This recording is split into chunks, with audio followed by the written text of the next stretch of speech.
So ayan mga koys, sharing na naman tayo mga koys. So share lang natin yung na-experience natin dito sa gamit nating keyless na Click 150.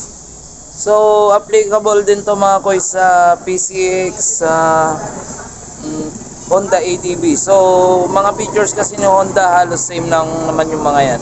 So share lang natin, baka ma-experience nyo yung 5 blink na yan mga koys. So, pag na-experience nyo ba yan, kailangan nyo ng kabahan. So, hindi naman mga koys. Indikasyon lang yan na kailangan mo na magpalit ng iyong baterya sa remote mga koys.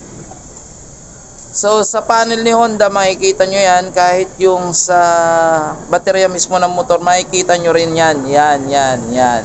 So, makikita nyo rin yung indicator na yan, lumalabas sa ating panel.